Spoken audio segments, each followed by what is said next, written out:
of the city. I went to public schools in Richmond, graduated from John F. Kennedy High School, and immediately went into the family grocery business right out of high school. Did that for many years. For a few years I had my own business as a private security services company. I trained private investigators and armed and unarmed guards. So I know how to run a business, I know how to balance a checkbook, and I know how to cut spending when you have to keep a business afloat. We weren't able to get any government bailouts, so had to do it on our own. My wife is a school teacher in Chesterfield, has been for 33 years. We've been married over 30 years now. I have a daughter, 22, who works full-time, and a son, 19, who works part-time and goes to college full-time. So, and as Doug mentioned, I am substitute teaching in Chesterfield County now. I did the career change thing recently. I went back to school, got my degree in history and political science so I could teach. And depending on what happens on June 12th, I'll be looking for a full-time teaching job. In the meantime, I'll do the substitute thing. So that's where I come from. Right now I'm living in Midlothian, Branderville neighborhood. Been there since 1994 we moved there. So I've been in the Richmond area all my life, native Virginian. And I decided in 2010 I ran for Congress as an independent. Some of you may remember that. And I decided at that time I had to do something because I didn't like the direction the country was heading in. I didn't like the fact that my representative and others were doing things that I didn't think lived up to the Republican creed or lived up to the Constitution. And I felt somebody had to challenge him. I went to the first Tea Party in Richmond. How many of you guys are in the Tea Party by any chance? Been to the one in Richmond at all? Well, the first Tea Party rally they had at Kanawha Plaza in downtown Richmond, I went to it. I'd never been to anything like that before. I figured, you know, it's a protest, a bunch of hippies out there with signs and throwing trash on the ground, and I didn't want to be a part of it, but this is the Tea Party. It was something different, so I thought I'd give it a shot. And I was surprised and pleased to find that I wasn't alone. There were other people who felt the way I did, that didn't like the direction the country was heading in. And I literally spoke to dozens of complete strangers and asked them, you know, what do you think about somebody challenging the status quo? And I got a positive response in every case, and that's when I decided to do it. Well, obviously the 2010 campaign, I got the most votes of any third-party candidate in a three-way race in the state of Virginia, which was something I was rather proud of. But the reality is that if you're not in the two-party system, people generally don't pay a lot of attention to you. I had a lot of people in the party call me and email me after the last election and say, hey, we'd like you to come back to the party. We'd like you to challenge in the primary. I sat down, thought about it, talked with some people, and decided that was the best way to go about it. So here I am. I'm challenging in the primary for the 7th District seat. I'm going to ask you guys some questions today, and when I'm through, you're going to ask me some questions. All of this is designed to get a feel for where you stand on the Constitution and to let you know where I stand on the Constitution. Now, I know many of you realize that recently Barack Obama signed into law something called the NDAA, the National Defense Authorization Act. Have you guys heard of this? And I'm sure you know that the National Defense Authorization Act empowers the federal government to arrest and detain American citizens indefinitely with no due process of law. He also, we're looking at him signing into law CISPA. Do you know what CISPA is? The Cyber Information and Sharing. All right. Well, that's an assault on our First Amendment rights. The government can now look into what we're browsing on the internet with no due process, no warrant. He also signed into law the H.R. 347, the Federal Restricted Buildings and Grounds Improvement Act of 2011, which now says that the Secret Service can decide whether or not you get to protest at an event where someone they are protecting is speaking. So if you've been a part of the Tea Party and you've gone to Washington to protest something, if the Secret Service determines that you shouldn't be allowed to protest there, you can be run off or arrested. That's a clear violation of our First Amendment rights.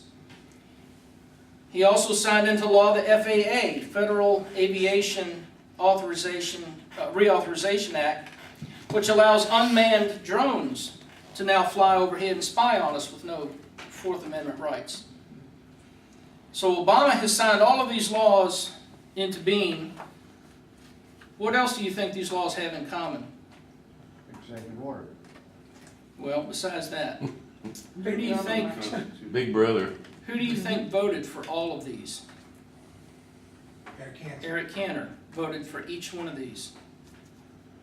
Clear violations of our Fourth, Fifth, and Sixth Amendment rights, and a clear violation of the Republican Creed. The Republican Creed states that the federal government must preserve individual liberty by observing constitutional limitations. Does any of that sound like constitutional limitations to you? It sure doesn't to me. Now, I'm a student of history. I've read the Constitution.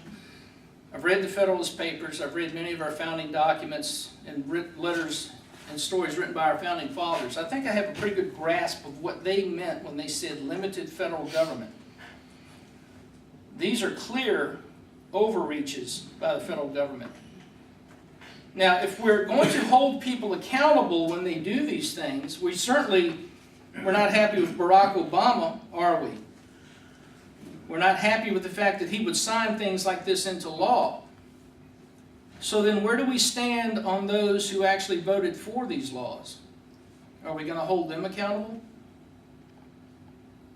I mean, it's one thing to say it, it's another thing to do it. And if we're going to turn right around and keep voting for the same people over and over again, then we're going to get what we deserve. What I'm saying to you today is I would not have voted for any of these bills simply because they are not constitutional. They clearly violate our constitutional rights. And if we're going to hold the Democrats accountable when they do it, then we should be holding our own people accountable when they do it. We're told that the Republican Creed says that the free enterprise system is the most productive supplier of human needs and economic justice. Then why do both parties keep tinkering with the economy? Why do they keep coming up with one bill after another that says, well, we've got a plan. Well, I know the Democrats had a plan, but that was a dumb plan. We have a good plan. The problem with all of these plans is they involve the government. The free market is left out in the cold. So we keep thinking that if we come up with a new program or a new law, or our law is better than their law, that it's going to fix the economy. In the meantime, we keep spending money and nothing changes. So we need to recognize that neither party at this point is doing a whole lot to improve things, despite the rhetoric to the contrary. And I know that doesn't sit well with some people when I say that, but folks, we've got to recognize the truth that is right in front of our faces. Nothing is being fixed. My opponent recently touted his 20% business tax break and how that's going to help businesses grow and prosper. Well, let me ask you this. How many of you here have ever owned a business? Okay, a few of you. I've owned a couple of them. If you were going to be given a tax break for the purposes of growing your business for the future, and that tax break was only going to last 1 year, and at the end of that 1 year period, you don't know if it's going to be renewed or not, are you going to make any changes to your business? Are you going to grow it, spend extra money, invest in more capital? I wouldn't. I mean, 1 year comes around pretty quickly, especially when you get to be my age. So the point being, it sounds good during an election year, doesn't it? 20% business tax cut, yeah, let's go for it, guys. It's only going to last 1 year. How does that help in anything?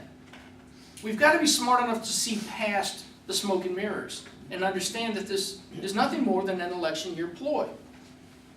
I'd ask the question, why just 20%? And why just 1 year? If we want to bring businesses back to this country, get manufacturing back in this country, grow businesses so that people have good jobs with good pay, we've got to stop with this little nitpicking here and there. Let's get rid of these taxes, let's get rid of these onerous regulations that are scaring businesses out of the country.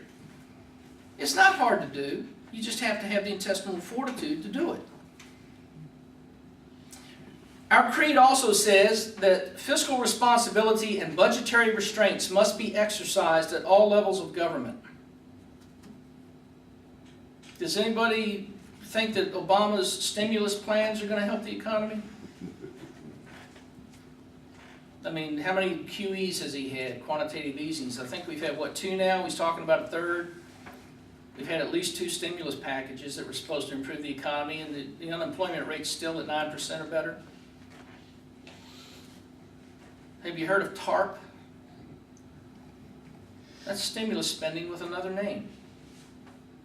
That is not budgetary restraint, and that is not fiscal responsibility. When you take $34 to $100 billion of taxpayer money and spend it on private sector businesses to determine who stays afloat and who doesn't. Folks, if you're not running your business right and your business is going under, shame on you. It's not my responsibility as a taxpayer to bail you out. Go through the process of declaring bankruptcy, go through it, come out on the other end. Perhaps you're better off, perhaps you're solvent, perhaps you go out of business. But you know what I know about the entrepreneurial spirit in this country? When one business goes under, there's another guy standing right over here going, I can do it. I can do it better. I've got a plan that will work, and I'm going to be responsible. But when you have programs like TARP, or stimulus spending, or quantitative easing, all you're saying to these businesses out here who are being irresponsible and who are not taking care with their business and with the money that people invest, you're saying, hey, that's all right. Do whatever you're doing. We'll bail you out later. No big deal. Well, where's the incentive to do it right? When we owned our supermarkets, we ran up on hard times. We had 3 stores in Richmond at one time, and we were dealing with Food Line and Winn-Dixie and U-Crops. This is before Kroger came into the area. And we had to deal with those stores. We had a lot of competition. There were times when we had to let some employees go. There were times when we had to cut spending in different areas. Had to turn the air conditioner down a little bit. Had to turn the heat up a little bit, or down a little bit. So, you know, we had to make adjustments. Nobody was going to come bail us out, nor should they have. It's our business. Whether we sink or swim depends on how we run it. Does anybody remember PEPFAR, the President's Emergency Plan for AIDS Relief? Remember when George Bush made one of his State of the Union speeches and he talked about that? That was $55 billion with a B, dollars of our tax money going to Africa for the purpose of fighting AIDS over there.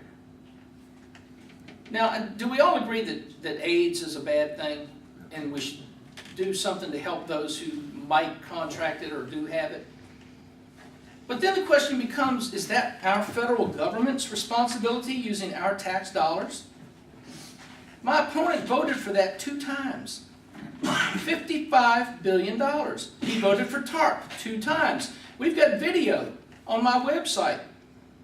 If you remember the first TARP vote, Republicans overwhelmingly rejected it. We've got the video of my opponent coming to the podium and lambasting not just the Democrats, but his own party for failing to pass TARP. So they called a second vote, and it passed at the behest of what was then the minority whip. Folks, that is not budgetary restraint and fiscal responsibility. They're using our tax dollars to bail out private sector businesses. My opponent has raised the debt ceiling at least 8 times since he's been in office. The most recent one was last August, when he voted to raise it $2.1 trillion. Now, we were supposed to have $2.4 trillion in cuts to offset this. Has anybody seen any of these cuts? I'm looking for them. I can't find them. Now, if you know where they are, please tell me. I'm serious. I'm not just saying this for rhetorical effect. If you have found where some of these cuts are being made, please email me and let me know, because I'd like to know where they are. And let me say this before I go on, too. Look, I know what's going on in your head. You're thinking, this guy's challenging Eric Cantor. He wants to be a politician. He's going to say things negative about his opponent and try to get us to like him and not like the other guy. I understand that. That's how politics works. I'm going to challenge you today to do exactly what I have done, to do what Anthony has done, and to do what others have done. Go online. Votesmart.org, OpenSecrets.org, LibraryOfCongress.gov. Look up his voting record. Compare the things he has voted for to the Republican creed and to the Constitution. And then you decide in your own mind, is that limited government? Is that constitutional governance? Does that match up with the Republican creed? And if you take the time to do that, you're going to discover what I discovered a few years ago, and that is that my opponent is not a conservative. He is a big government progressive. And I'll say it until I'm blue in the face. It's based on his voting record. All you have to do is take the time to look at it. I was talking about the federal government preserving our individual liberties.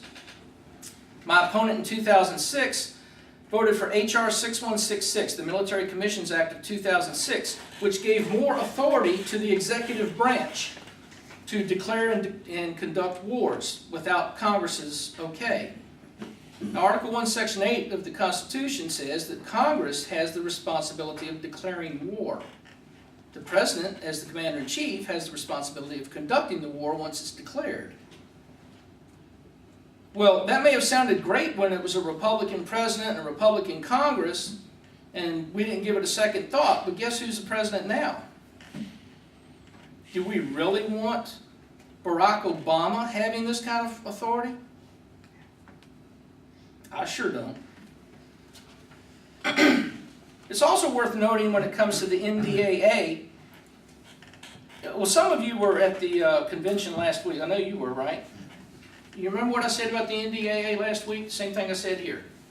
You can be indefinitely detained.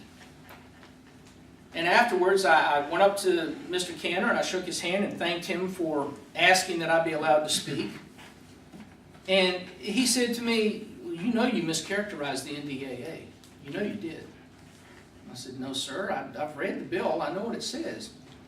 And I'm not the only one that feels that way. You do know that just last week a federal judge declared it unconstitutional.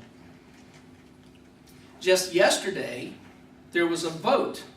An amendment was offered to eliminate those provisions of the bill that would allow for the illegal detention of American citizens. It was rejected. Guess who voted to reject it? Mr. Cantor, once again. Wanted to leave the bill as is. So you may think, well, this is only about terrorism, Floyd. It's only about terrorists. And I'm not a terrorist. If you're in the Tea Party, you're considered a potential terrorist. If you're a Second Amendment advocate and you own guns, you're considered a potential terrorist. If you're a returning, now this one should be a slap in the face to everybody. If you are a returning veteran, you are considered a potential terrorist. Department of Homeland Security sent these rules out. I'm not making this up. Department of Homeland Security sent these rules out to law enforcement throughout the country. These are the things to look for when determining who might or might not be a potential terrorist. So if you think this doesn't affect you, I would encourage you to think again.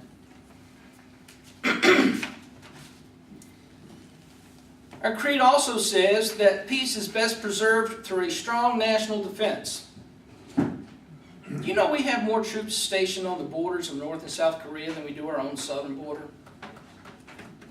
Now, why are we concerned about the peninsula of Korea when we've got people coming into our country illegally on our southern border?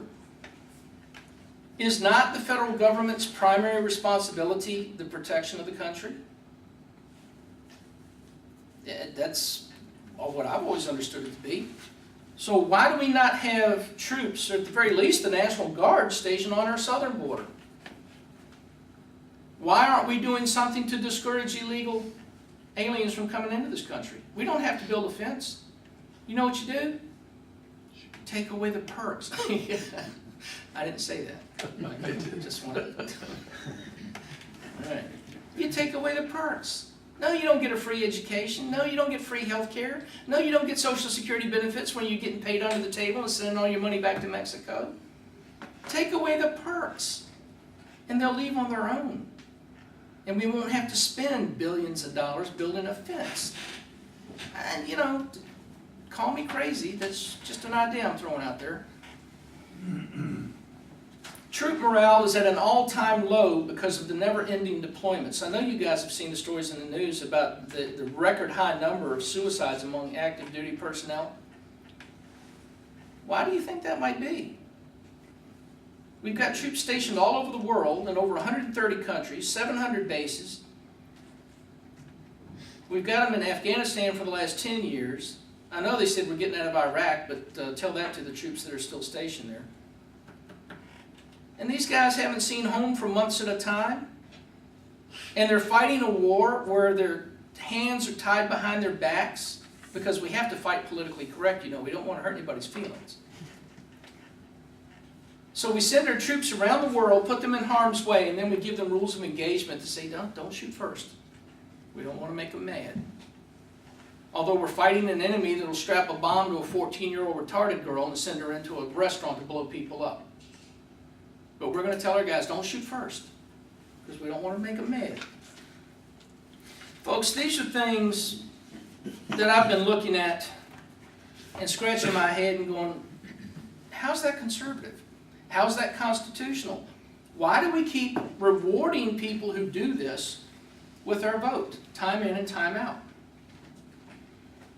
You can't hold their feet to the fire, and you can't hold them accountable if you're going to keep voting for them every election.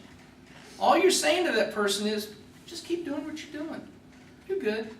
We'll give you a little smack on the wrist, and we'll tell you not to do it again. Is that how you raise your kids?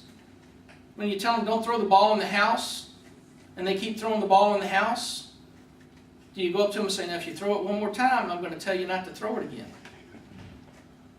Or do you punish them? That's what I'm talking about here. We need to hold them accountable.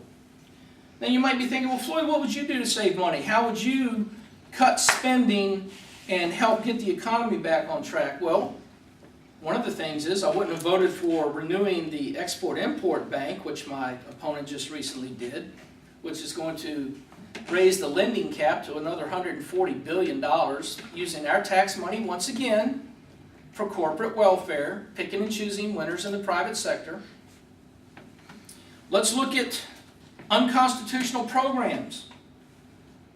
Branches, executive, legislative, judicial, and many other bureaucracies in the federal government. The Personal Income Tax Division of the IRS. I would abolish it. The Department of Education at the federal level. I would abolish it. The Department of Energy. FEMA. I'd get rid of them. They're not constitutional. There's no reason to have these. National Institutes of Health, Office of Minority Health, Substance Abuse and Mental Health Services Administration. Folks, I got 11 pages here. 11 pages of bureaus, departments, divisions, agencies in the federal government, many of which are redundant. You all know this. Why is nothing being done to get rid of these? With all the talk about reducing the size of the federal government, what has my opponent done to reduce the size of the federal government? What has he done to cut spending? Now, it's not a rhetorical question. I'm genuinely interested in knowing if you know something that I don't. He has done nothing, people. Nothing. And I don't know about you, but I'm tired of waiting. Now, we can talk about the future. We can talk about our kids. We can talk about what we're leaving for our grandchildren. How about now? How about us? How about those of us who've played by the rules, who've saved our money, who've worked hard, and we see everything we've worked for going down the drain? Now, we know who the Democrats are. I mean, and I got to say this. I know this is going to make some of you upset with me. I got more respect for the Democrats than I do for a lot of people in the Republican Party. And do you know why? You know what you're getting with a Democrat. They're not bashful about saying what they're going to do. Yeah, we're going to raise your taxes. Yeah, we're going to grow the government. Yeah, we think the government should be your nanny. But then we've got guys on our side, like my opponent, who will tell you one thing and then turn right around and vote another way. I mean, who are you going to trust? That's like calling the police because somebody broke into your house and stole your TV. So the police officer's there writing up the report, and you're thinking, good, they're going to catch the guy that took my TV. But before he leaves, he takes your stereo with him. Well, if you can't trust the police, who are you going to call now? And what I'm saying to you is, if I can't trust my own Republican representative, who's supposed to be a constitutional conservative, if I can't trust him to do the right thing, to at least do what he says he's going to do, who am I supposed to trust? Who are you supposed to trust? Because understand, I'm not just a candidate for office here. I'm a citizen of the Commonwealth of Virginia. I have to live under these laws too.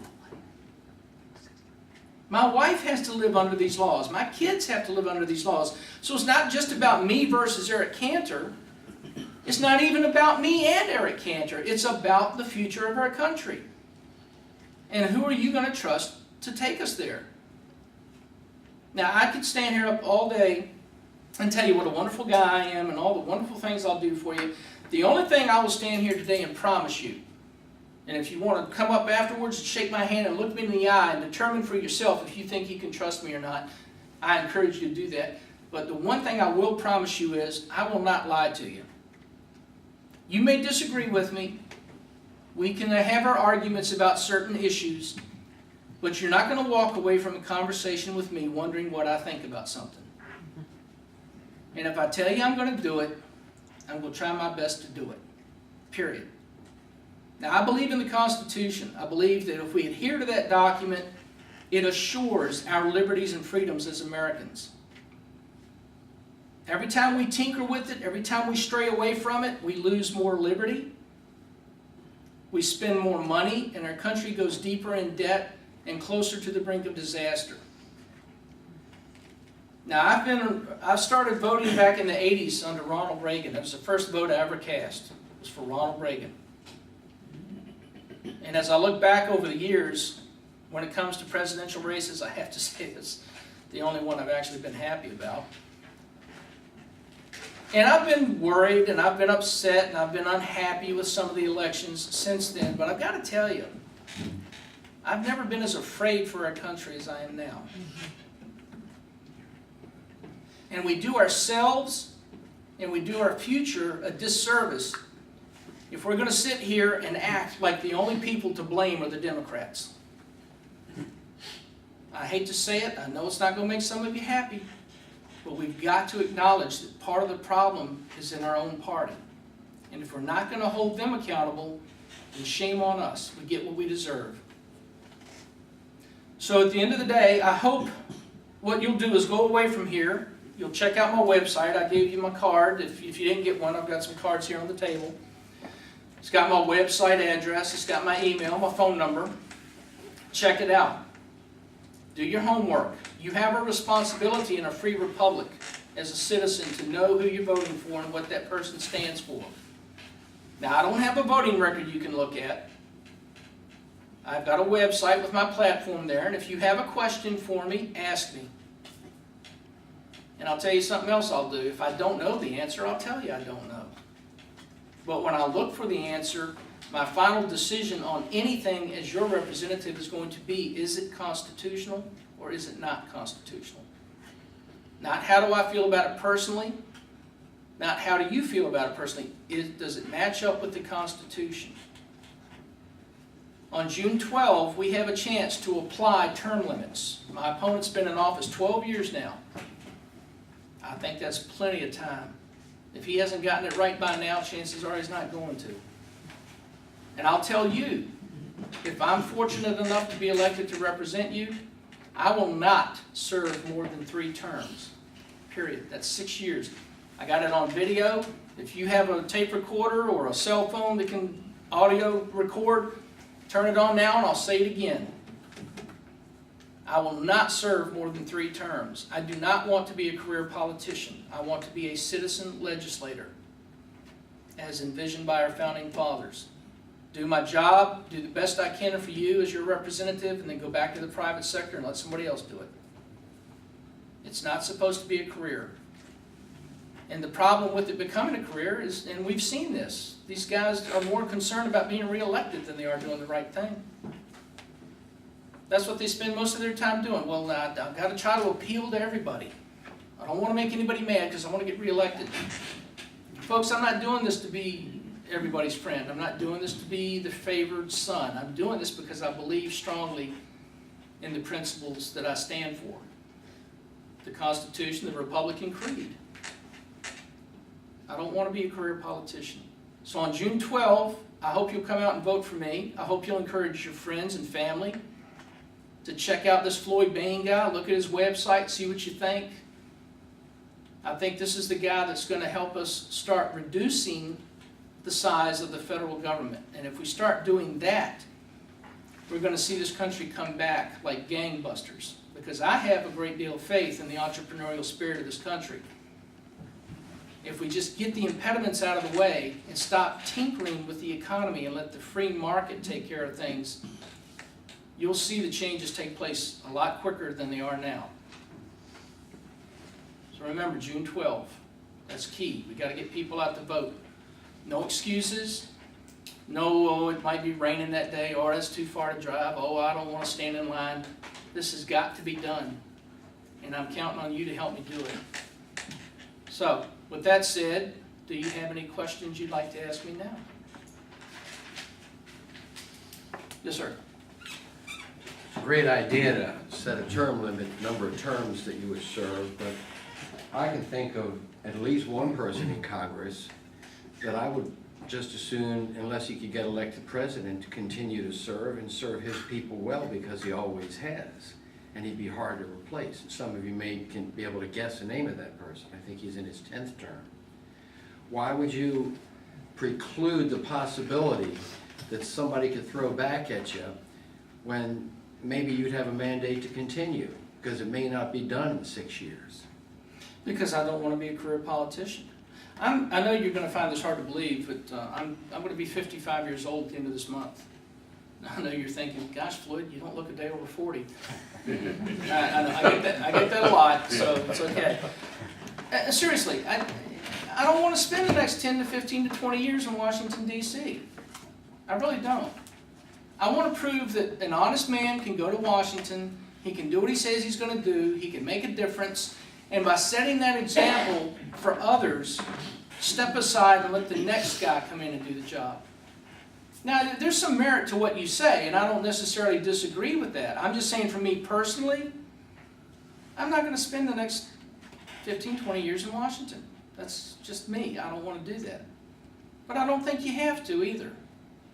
I think in 6 years, you can get a lot of things done, if nothing else, by setting a good example. Yes, you can go there and actually do the things you said you were going to do. It may only be 1 or 2 things that you get accomplished, but if you show that you can do it honestly and without compromising your principles. I mean, look, this import-export bank thing, you know who Mr. Cantor worked that out with? Steny Hoyer. Now, do you know who Steny Hoyer is? All right. That's bipartisanship. Well, this is bipartisanship that once again hurts our pocketbooks. It's bipartisanship that once again is unconstitutional. Is that the kind of bipartisanship or compromise that you guys are looking for in a representative? Because if you are, then I'm not your man. I'll tell you straight up. I'm not going to compromise when it comes to our liberty. I'm not going to compromise when it comes to the Constitution and the proper role of the federal government. And I don't think you need to be in Washington 10 or 20 years to prove that you can do that. Anybody else? Yes, sir. I'll pose this as a comment / question. Okay. And you can interrupt me as I say. First of all, I don't question your sincerity and integrity and honesty. And many of the things that you propose that you would be for, I'm personally for. I'd love to see the Department of Education disappear, for example, but that's neither here nor there. But if We were asked in this room to write down the name of one individual who is in Congress right now, who exemplifies and embodies many of the things that you suggested, and is a patron of the Constitution and adherence to it. I think many of you, I would probably write down Ron Paul. Absolutely. And I'm not trying to say you're a Ron Paul man. That's not what I'm saying. Would you agree that he would probably be one of the people at the top of your list? Can anyone in this room name one piece of legislation that was proposed by Ron Paul that was enacted by the House or the Senate? I don't think there are any. Why do you suppose that is? Because we don't need more laws? We don't need them. No. I like that. Because in the context of Congress, those who will not bend and don't accommodate at times don't get anything done. This is my opinion. I'm not pronouncing this as a statement of the committee. And so we have to be careful when we talk about being totally pure. We should be. That should be our goal. And we should do everything we can to pursue that goal. But there are just times where you either get nothing done or you get something done. The something may not be what you wanted. It may be half the loaf. But as opposed to getting nothing done, that's the something that you pass and hope the next time around you can get the whole loaf enacted. So I would ask, in the context of that statement, I heard you say that you're a purist, and I respect that. And I am in theory, but I'm questioning how that would work in practice if you hope to get anything enacted. Well, if I'm up there, if I'm the only guy there doing these things, obviously I'm not going to get anything accomplished. I have to hope that there are going to be others there who share my views, like in the 6th District, Karen Kwiatkowski, like in the 4th District, Bonnie Gerard. So if we can get more people who think the way I do elected, then yeah, we can get some things done. But let's go back to what you were saying about making some compromise. The Import-Export Bank bill, who compromised? Did the Democrat compromise? No. Who gave up their principles to get something done? Is that what you want? It's not what I want. Now, I hear what you're saying, and I have respect for your opinion. I respectfully disagree with it. That's But- what we're all about. Well, That's, I think you're basically saying we don't want the perfect to be the enemy of the good. I mean, I'm sorry. you don't want the perfect to become the enemy of the good, or however that saying is. It's like aiming for only, we can't even get anything good done because we want only perfection.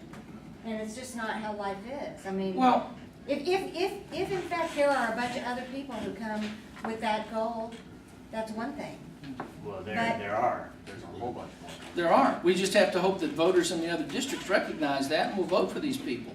But again, when these compromises, whenever you hear of a compromise coming out of Washington, D.C., who is it that's usually bending over and grabbing the ankles? Is it the Democrats? Usually, it's always. It's the Republican.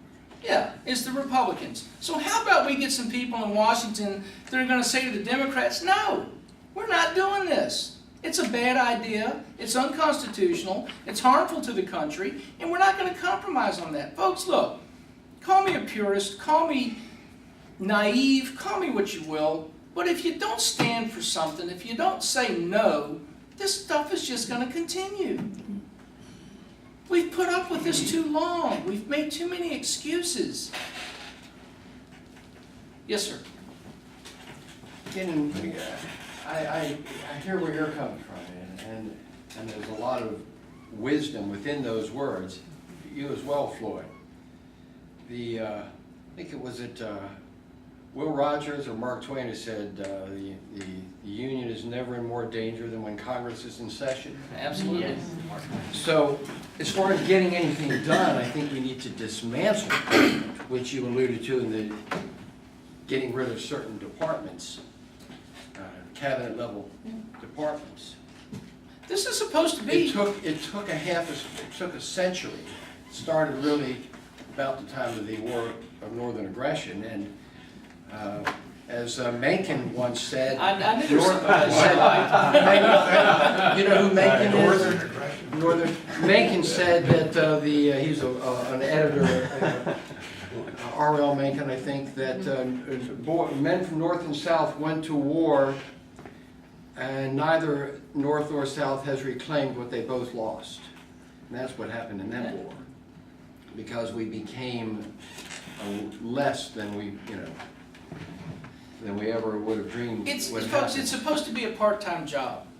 Yes, but it's not going to come apart very quickly or No. very easily. Because while as the Birchers would say, just as you did, and they've been doing this since the 50s, that the Republicans are more dangerous, just as the frog is more likely to cook in water that was tepid and heat slowly than he will in a boiling pot. He'll hop out. Well, the Democrats are letting us know. They're blowing the whistle saying, we're coming for everything. Here we go. We're going to do this. We're going to do that. The Republicans say, we're going to fix this and we're going to fix that. But they contribute to the problem because they write legislation too. Mhm. And they have favorites too. And there is no such thing as a non-corrupt national political party. So, I think it's going to take a generation. But I admire what you're doing. I can understand that I might want to get the hell out too. But I was just trying to open the I discussion. have a question. Well, no, I have a question. Yes, Why, ma'am. why 6 years? I mean, is there, because it occurs to me, that's a Senate, isn't that a Senate term? Yes. Mhm. So you would not be bridging between, even if there were, if there were Why incoming not senators? 6 years? I'm just asking, is there Yeah. any reason that you picked that? Because I think 6 years is plenty of time to make a point and get something done. I don't think you need to be there 12, 20 years. Yes, sir? I have another question that brought to mind. 6 years, I knew there was something that was tricky there. What do you think about the 16th and 17th Amendments, and what do you know about them to the Constitution? I think they need to be abolished to return the representation where it belongs, back to the people. Have you seen the information that indicates that neither of them was ever legally ratified No, sir. properly? No, those are both excellent points. If anybody hasn't seen that, just look at the law that never, Google the law that never was. There has been something proceeding towards the Supreme Court for a generation to get the 16th Amendment removed. But the 17th Amendment took away states' rights in one fell swoop. Governor McDonnell and the state legislature of Virginia could have recalled Jim Webb and John Warner without the 17th Amendment, because they were sent there by the legislatures. They were not elected by popular vote, as most of you probably know. So, and of course, who can imagine that the American people would have ever agreed to take away a constitutional protection against such a thing as an income tax and said, oh, okay, you can go ahead and tax our income in a confiscatory measure without us ever seeing it, so that we can't get out of those taxes. American people never went for that. No? And without those two things coming back, they've got an unlimited credit card, and they've got a house stacked against the states. Yep, you're absolutely right. That's going to take a while to get rid of those two. Well, and to get back to your initial point, look, folks, I have no illusions. I wish I could wave a magic wand and everything would be fixed. That's not going to happen. But as the old Chinese proverb goes, a journey of 1,000 miles begins with the first step. Let's get somebody in there who's willing to work towards those goals. Let's get someone in there who's not going to compromise on your liberties or compromise on the fiscal viability of this country. If your goal is perfection, and this is here, and the guy you've got in office now comes to about here, and you've got a chance to pick somebody who at least gets a little bit closer, which one are you going to pick? I know which one I'm going to pick. I'm not foolish enough to think we're ever going to have perfection, but I'm sure as heck going to try to get as close to it as I can. A Yes, good sir. point to make is, you guys familiar with Jim DeMint, South Carolina Senate Senator? Well, his idea of compromise is compromising with people that agree with less government than him, not with more government.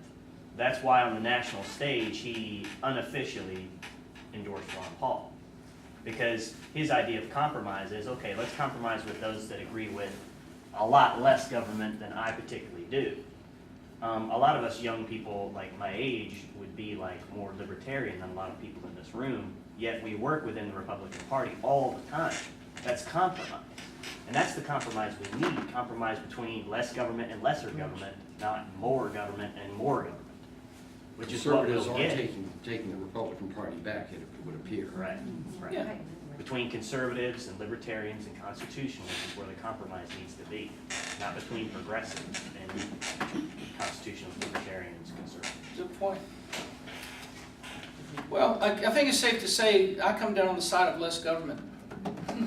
So, yes, sir. I think I know what your answer would be, but if the Supreme Court throws out Obamacare, what would you see as the next thing to be done? I'm glad you asked that. In fact, I was just talking to Dr. John Lanzalotti yesterday, who was my advisor on medical issues. And Mr. Lanzalotti is the head of the Jeffersonian Health Plan, which is on my website. You can find the link there. And he has come up with a plan that, in fact, has just been patented, and it returns the patient-doctor relationship to the center of the focus of our medical care.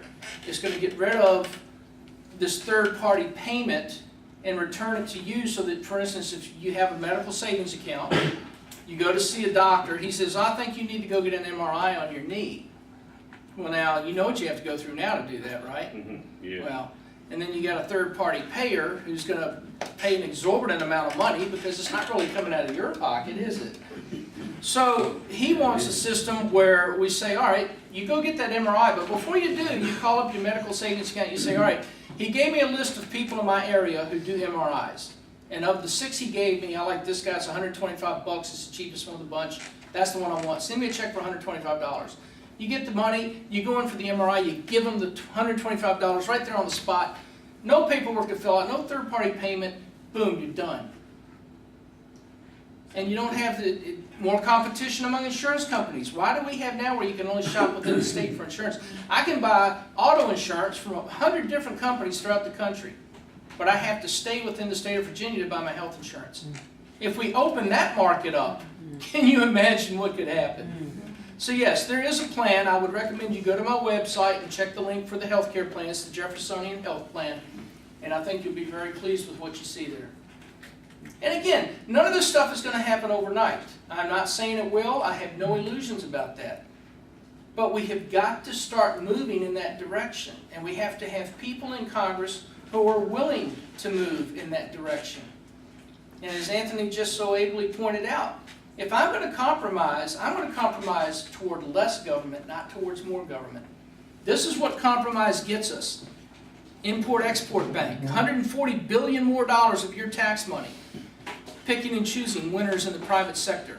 So if you're not the right people, if you're not running the right business, well, tough. You're on your own. But if you run a business that we like, maybe a business that, oh, I don't know, has contributed to my campaign in the past, then guess what? We'll see to it that you get a little help. That's not the way it's supposed to work, folks. And I'm tired of putting up with it. Look, Judy can tell you, she spent some time with me personally, she knows I'm not a very patient man. I really am not. And I am fed up past here with what we've been dealing with in Washington, D.C. The time is long past for excuses. We've got to stand up and say enough. And I don't care if my opponent is the House Majority Leader. How has that benefited us here in Virginia? For all his talk about creating jobs, let me, real quickly before we close this thing up, I will tell you what happened to me last year. I'm at home, on the computer, doing some research. I get a phone call. It's in the evening. Hi, I'm so-and-so. I'm calling from the Eric Cantor campaign. And we'd like to ask you a series of questions. And I started laughing. And he said, well, what did I say that was so funny? I said, you go ahead and ask your questions, and I'll tell you in a minute. So he had 4 questions comparing Barack Obama's performance to Eric Cantor's performance on the economy and on different issues. And neither one of them got good grades from me, enough said. So when he was finished, he said, okay, now I'm done. Tell me what was so funny. I said, do you pay any attention to Virginia politics? Now I'm thinking this guy's calling from Virginia, right? He's with the Eric Cantor campaign. Why wouldn't he be? He said, well, no, sir, I really don't. I'm calling from Las Vegas. Really? Las Vegas, huh? I said, well, I'm the guy that ran against Eric Cantor last year. And then he started laughing. He said, well, I can't wait to tell my boss about this. Who would have thought I'd call the guy that challenged Cantor? And I said, but wait a minute, before you go, you're calling from Las Vegas, Nevada? He said, yeah, that's where our call center is. Now, I say that to point this out. If I'm working hard to bring jobs to Virginians, why am I sending my business out to Las Vegas, Nevada? Are there no call centers here in Virginia that could have been doing that? Now, if I'm your representative and I'm going to look for a call center to call on behalf of my campaign, guess where I'm going to look first? And if there are no call centers, then maybe I'll look somewhere else. But I've got to believe there are a few call centers here in the state of Virginia that could have used that money instead of sending it out to Las Vegas, Nevada. So there it is, folks. I mean, look, I know some people get locked in. He's been there 12 years. He's our guy. He's the House Majority Leader. I'm begging you. This isn't about me. I'm begging you for the sake of our country. Look at the voting record. That's it. Once you do that, if you honestly compare the voting record to the Constitution and to the Republican creed, you cannot help but come away from that saying, this guy's not good for us. So that's where I'm coming from. That's who I am. That's what I believe. Again, I'll be here for a while. If you want to ask me some more questions afterwards, please check out my website and see what you think. If you have a question you didn't think of today, email me. I'll answer you. Please tell your friends. Get them out to vote on June 12th. We have a chance this time, folks, to make a difference. There's no splitting the vote here. You're going to get a Republican, and you're going to get a conservative Republican who believes in the Constitution if you vote for me. I'm just asking you to give me a chance. Thanks for your time. Thank you.